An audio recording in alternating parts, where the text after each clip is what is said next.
Gnoster, Wisdom of Night, also known as Sentient Pest, is one of the 6 Night Lords unlocked after defeating Tricephalos. For most of you, this will be the 3rd Night Lord you face, and in this video I will give you some tips on how to tackle them. Let's start by talking about Gnoster's strengths and weaknesses. However, before that, if you have never fought the Pest before, it's important to note that there are 2 enemies in this boss fight. Gnoster, the Moth, and Fortis, the Shears. Gnoster spends most of the time high in the air shooting different magic spells at you, while Fortis fights you on the ground using his gigantic body to deal physical damage. Alright, the absorptions. Gnoster is weak to all physical damage, but especially slash and pierce. It is very resistant to magic damage, blocking 50% of it, and slightly resistant to lightning and holy, blocking 10%. It is very weak to fire, which is its special weakness. Not only does it take 40% more damage from it, but it also gets a special effect when hit by fire, where it burns for 15 seconds, taking damage over time. The Moth is also weak to Scarlet Rot, Blood Loss, and Frostbite, while being resistant to sleep and poison that it itself uses. And it is immune to Madness and Deathblight. As for Fortis, its resistance to physical damage is much higher, with the exception of Strike, which is better against it than Gnoster, and it is also weak to Pierce, although not as much as its flying friend. It has much less magic resistance, only 10% compared to Moth's 50%. It's slightly less weak to fire and doesn't have the burning effect like Gnoster, but it's still very effective against it. The other resistances are identical. As for status effects, Fortis is sporting an average resistance to poison and is weak against every other one except for the obvious Madness and Deathblight that it's immune to. So from this we can deduce that while fire is the best way to deal with Sentient Pest, it's also susceptible to many status effects and some types of physical damage. While it may be tempting to go for some of Gnoster's weaknesses, if you're playing a melee character, chances are you won't have many opportunities to use them. So if you're playing a close range character, it is better to gear more towards abusing Fortis' weaknesses instead. Now let's cover the moveset and how the fight goes. At the beginning, in phase 1, Gnoster will be flying around and mostly attacking you with his spells and poison, while Fortis gets in your face. The pool of moves Gnoster can do is rather small. Magic projectiles. The Wisdom of Night will cast 6 projectiles around his wings that after a short time travel in a straight line towards you. Simply dodge in any direction when they get close to avoid them. Magic Rain. Gnoster will spew some star-like smoke high in the air and shoot projectiles into it. Shortly after they will fall down on you. Look at the sky when it does it to see where the projectiles will be coming from and dodge accordingly. You can also run under the Moth to avoid the attack. Poisonous Smoke. Gnoster will periodically make smoke appear on parts of the battlefield that deal a little bit of damage when touched and apply poison buildup.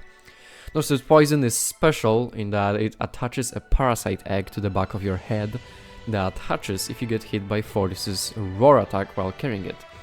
Once it's hatched, it will deal damage to you for the next 2 minutes. When playing in multiplayer, you can remove the egg by getting attacked by another player. In solo, you unfortunately have to rely on yourself. You can remove it by using neutralizing boluses, but only before it hatches. And also some characters can self-remove it by using their ultimates. Otherwise you just have to wait for it to expire. Grab. Gnoster will make a small quick charge at you, indicated by its legs starting to glow. If it hits, it will apply its special poison to you. And basically you have to dodge through or to the side. And this move is mostly used in the brief windows when Gnoster floats down close to the ground where you can reach it with melee characters. Unfortunately, I didn't actually capture this move because it just doesn't do it all that often. But yeah, it's very telegraphed, like its legs will shine with the purple lightning, so just dodge it. Now for Fortis moveset, we have Pincer Slam. Fortis will lift his body up and then slam it down, creating rock spikes in front of it. Dodge to the sides or get to its back when it's swinging up to avoid it. Leg Slam. The Shears will lift their legs on one side of their body and stomp down, causing rock spikes to emerge on that side. Simply position yourself away from the radius of the attack to avoid it. Pincer Crush. Fortis will ready its pincers and then bring them together quickly in front of it. This attack is quite well telegraphed, so it can move away from its range in time. If not, dodge right when the pincers are about to crush you. Lunge. Fortis will lunge at you usually twice or thrice. In phase 2, it will also follow up with rock spikes appearing in front of it. Roar. Fortis will wind up and then roar, dealing damage to enemies close to its body. It will also hatch the parasite egg if you carry it. When you see it lift up its head in a very specific way, like it's about to roar, get away from him ASAP. Burrow and unburrow. Fortis will sometimes burrow in the earth for some time. Usually at that point Gnoster will float down. After a moment it will unburrow, signified by ground trembling and dust particles appearing in an area it's about to do it. This can damage you, so move out of the way in due time. Harden. When Fortis takes a lot of damage, it will turn light grey and stop attacking, gaining 90% damage reduction. And when it does that, it's your cue that Gnoster will usually stay a bit lower, allowing you to attack it.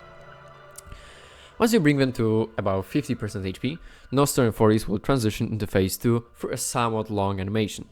In phase 2, Gnoster will attach itself to Fortis' back, and they will start combining their attacks. Right after the transition, Gnoster will always choose one enemy, indicated by a red circle, and start its charge attack. Fortis will charge at you several times, during which Gnoster will be constantly shooting at you with its projectile attack. The attack will end with Fortis causing a massive field of rock spikes appear in front of it, with Gnoster shooting some more projectiles. Try to avoid standing directly in front of the shears and roll to the sides. In this phase, Gnoster will get one new move, the orbital laser. A small blue beam of light will appear on the ground. Shortly after, the beam will get bigger and cause a circle to appear on the ground, continuously dealing damage to anyone inside of it. When you see the beam appearing, steer away from the place it is in. Most other moves in this phase are a combination of the moves from Gnoster and Fortis from the previous phase. All the same rules of dodging apply to them, though you might want to adjust your position a bit, as Moth's attacks will come from a different angle than before, as it is on top of Fortis pretty much all the time. Alright, that's it for this boss. I hope you found this video helpful. I put the entire fight in the other video for anyone interested. And yeah, that'll be it. See ya!